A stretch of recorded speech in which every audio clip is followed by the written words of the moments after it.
नमस्कार, आप देख रहे हैं द बिहार टॉप में हूं आदेशपुरी। बीपीएससी के द्वारा 70वीं सिविल सेवा का फाइनल रिजल्ट घोषित कर दिया गया और आपको बता दें 2027 या 28 कैंडिडेट जो हैं वो इस परीक्षा में चयनित हुए हैं। और अभी हम हैं श्रेय IAS में, हमारे साथ जो हैं मौजूद हैं यहाँ पर दुर्गेश सर भी हैं और साथ साथ 2 कैंडिडेट हैं और एक गार्जियन है। लेकिन गार्जियन को लेकर हम बता दें कि रिटायर्ड IAS अधिकारी हैं। फिर से श्रेय IAS के मॉक जो प्रैक्टिस होता था इंटरव्यू के लिए, उसमें छात्रों का इंटरव्यू का प्रिपरेशन भी करवाते थे।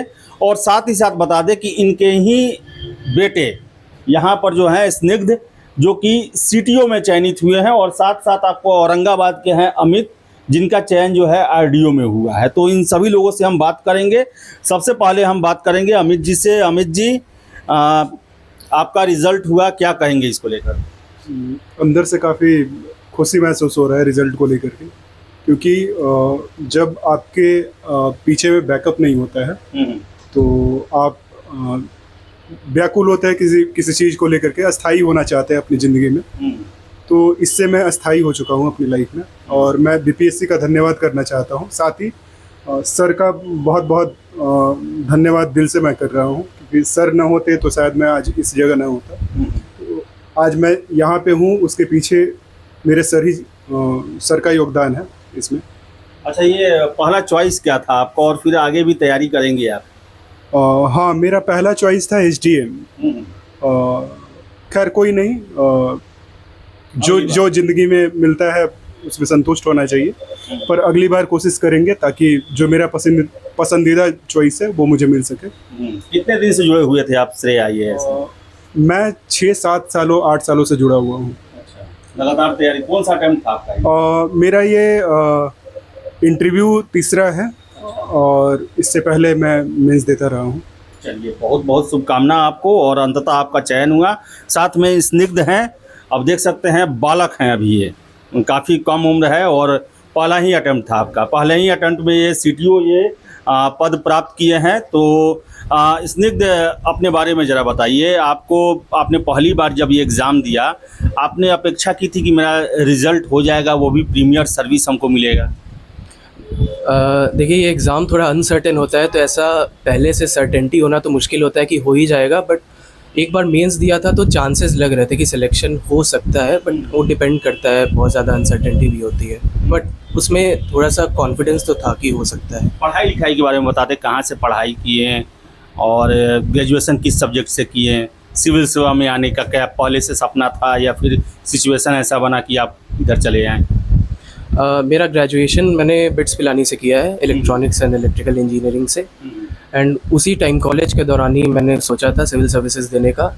एंड उसके बाद फिर मैंने UPSC के भी 2-3 अटेम्प्ट्स दिए थे एंड BPSC का ये पहला अटेम्प्ट था। पहला अटेम्प्ट था। आपको पिताजी आपको गाइड करते रहे हैं, पिताजी भी आपके सिविल सेवक रहे हैं। क्या इसी का फ़ायदा हुआ कि आप इतने आसानी से BPSC क्रैक कर लिए? हाँ, इसका तो बहुत बड़ा फ़ायदा होता ही है। मतलब पढ़ाई से रिलेटेड या फिर उसके अलावा इन जनरल जो एग्ज़ामिनेशन से रिलेटेड बहुत सारी चीज़ें होती हैं, तो उससे हेल्प करने में तो इसका बहुत बड़ा मतलब मदद करती है। बट खुद से भी वो फिर एफ़र्ट लगाना पड़ता है। श्रेय IAS में आप आए हैं, कितना सर का योगदान रहा है आपकी तैयारी में? जी, श्रेय IAS में सर का तो बहुत बड़ा योगदान रहा है, क्योंकि मेंस में भी इन्होंने बहुत मदद की थी। मतलब मेंस के कॉपीज़ में वो बताते थे कहाँ पे दिक्कतें हैं और उसको कैसे ठीक किया जा सकता है। इंटरव्यू में भी काफ़ी ज़्यादा गाइडेंस की थी। मेरा कॉन्फिडेंस शुरू में थोड़ा कम हुआ करता था, बट फिर सर ने काफ़ी अच्छे से गाइड किया एंड उसके बाद में वो अच्छे से हो पाया था। एक चीज़ बताइएगा कि तैयारी के लिए आपने कौन सा तरीका अपनाया? जो ट्रेडिशनल चला रहा है, किताब कॉपी मैगज़ीन अपने से नोट्स बनाना पढ़ना, या फिर ऑनलाइन, किस तरह पर ज़्यादा डिपेंडेंट रहे? मैंने जो पुराना तरीका था पढ़ने का, मैंने उसे चेंज कर दिया, क्योंकि जो पुराने तरीके थे उसमें स्मार्ट नहीं, हार्ड वर्क उसमें होता था। और जैसे BPSC अपना चेंज किया पैटर्न 68 के बाद, उसके हिसाब से मुझे फिर अपने रणनीति में बदलाव करना पड़ा, क्योंकि उसमें शॉर्ट नोट्स आने लगे, पहले लॉन्ग आते थे।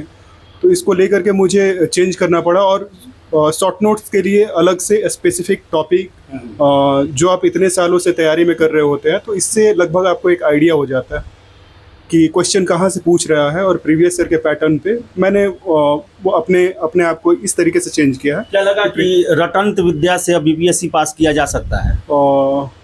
नहीं, ये बिल्कुल ही नहीं। आपको इसके लिए रट लिए हो जाएगा? आपको इसके लिए संवाद की ज़रूरत पड़ती है। किसी भी मेंस को आपको लिखना है तो आपको संवाद चाहिए, और संवाद से आपके पास कंटेंट आता है, और ये कंटेंट रहेगा तभी आप आंसर राइटिंग कर पाएंगे। एक ऐसे है वो आपका संवाद का ही बिल्कुल है, आप रट कर उसको नहीं जा सकते हैं।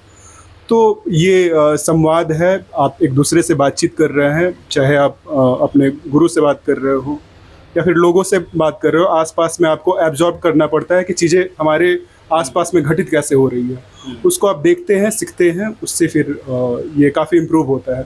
आप रट कर नहीं पास करते। स्निग्ध, आपका क्या तैयारी का रणनीति क्या था? क्या आपने ऑनलाइन पसंद किया या सेल्फ स्टडी करके अच्छे अपने से नोट्स बनाना, या फिर सिलेक्टेड जो कोचिंग है उससे मटेरियल जो है उसका यूज़ करना?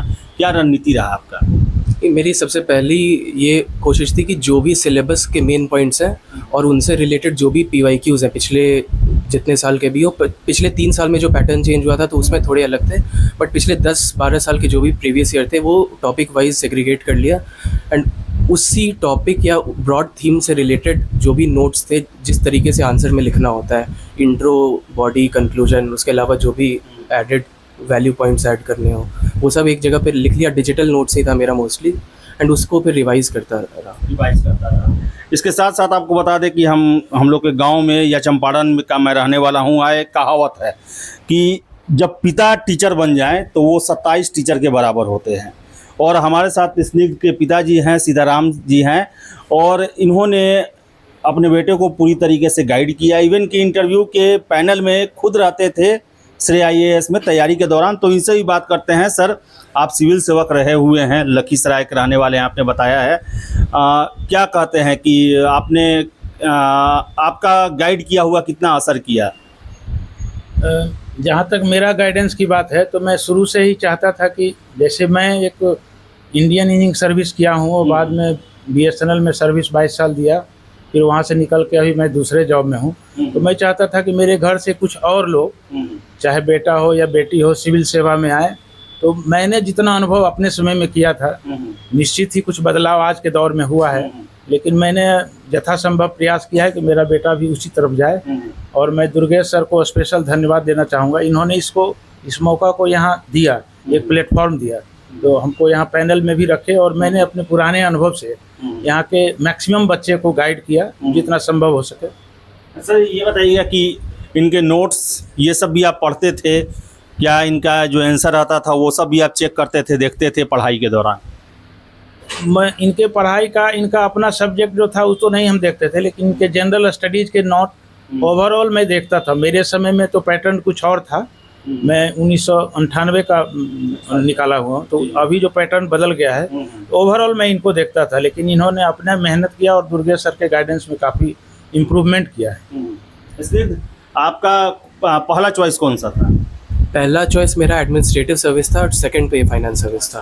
तो दोबारा देना है BPSC की, इसी में आप कंटिन्यू रहना है? अभी तो फ़िलहाल जो जॉब मिला है उसमें देखता हूँ, आगे जैसा फिर मन करता है उस हिसाब से देखते हैं क्या करना है। तो मन करता है। और आपको बता दें कि श्रेय के दुर्गेश सर हैं, और आपको बता दें कि पटना के काफ़ी पुराने नाम हैं, वर्षों से जो है सिविल सेवा की तैयारी करवा रहे हैं और हाथ में पूरा लेके बैठे हुए हैं। अभी तक कितने सर लोग सेलेक्ट हुए हैं अभी तक? सर, अभी तक जो है 68 लोगों का जो है सो मेरे पास अभी तक ये पूरा है दस्तावेज। बाकी अभी और चल ही रहा है। अभी तो कुछ ही घंटे रिजल्ट, अभी कुछ ही घंटे रिजल्ट आए हैं और रिजल्ट सार्थक है। और सबसे बड़ी बात है कि जिस तरह से BPSC अब बदल रही है परीक्षा पद्धति, उसमें ये स्पष्ट हो गया है कि आप ऑनलाइन या फिर PPT के माध्यम से, या आप यूँ कहें कि PDF मटेरियल के से बहुत अच्छा सार्थक रिजल्ट नहीं होगा सिविल सेवा का।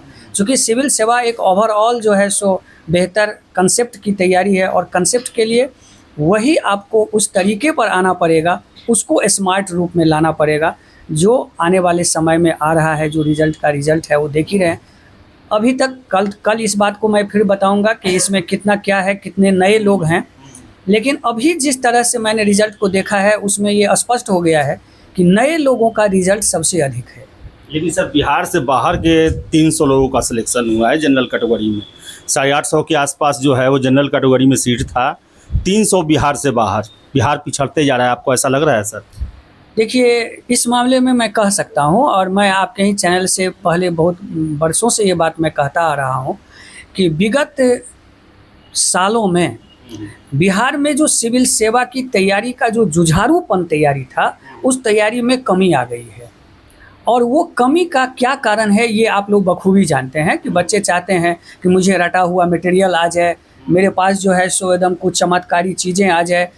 दूसरी बात क्या है कि ऑनलाइन PDF का मटेरियल आ गया। और दूसरी तरह से बिहार में विगत वर्षों में सिविल सेवा को लेकर के नॉन सीरियस जो माहौल बनाया गया है तैयारी का, उसका असर है कि बाहर के लोग यहाँ आ गए हैं। बात समझ गए? नहीं तो बिहार से अधिक जुझारूपन तैयारी करने वाला लोग और कहीं के नहीं होते हैं। लेकिन इस रिज़ल्ट ये दिखाता है कि बिहार में जो अपना रहने वाला बच्चा है, खासकर पटना में जो बिहार में रहने वाले लोग जो तैयारी कर रहे हैं, वो सिविल सेवा को सिविल सेवा के रूप में तैयारी नहीं कर रहे हैं, बल्कि सीधा तैयारी कर रहे हैं। उनके पास मटेरियल आ गया, नोट्स आ गया, PDF मटेरियल आ गई, दिन भर जो है सो मतलब यूट्यूब पर मटेरियल चलता रहता है। सिविल सेवा के लिए वही चीज़ें जिसमें कहा जाता है कि सिविल सेवा जो बनते हैं, सिविल सेवक जो बनते हैं, उनके 2 ही काम होते हैं, पढ़ना, खाना और सोना। जब तक इस एटीट्यूड में वो नहीं आएंगे, तब तक वो जुझारूपन नहीं आएगा और फिर रिजल्ट नहीं लौटेगा। सर अब तक SDM कितने लोग बने हैं, DSP कितने लोग बने हैं? जैसे कि अभी तक जो मेरा कैटेगराइजेशन है, उसमें जो है सो 5 SDM का भी पता चला है, 4 DSP का पता चला है, बाकी जो है RDO में सबसे अधिक रिजल्ट है, फिर CTO में है, ऐसे ही सब जगह पर है। और चूँकि 27 विभाग है तो अभी रिजल्ट का एनालिसिस कर रहे हैं, लेकिन अभी मेरे हाथ में 68 रिजल्ट फाइनल जो मेरे पास है। चलिए सर, तो बता दें आपको कि श्रेय के दुर्गेश सर थे और शुरुआत से जैसी बातें ये कहते आ रहे थे वैसा ही अब रिजल्ट में सामने आया है। और 2 छात्र हैं, अमित और स्निग्ध, RDO बने हैं और CTO बने हैं। बता दें आपको हम कि 2035 लोगों का सिलेक्शन हुआ है। रिजल्ट बहुत बड़ा है और बहुत बड़ी संख्या में बिहार के छात्रों का चयन भी हुआ है। फिलहाल इस वीडियो में इतना ही। वीडियो पसंद है लाइक शेयर करें, हमारे चैनल द बिहार टॉप को सब्सक्राइब जरूर कर लें। धन्यवाद।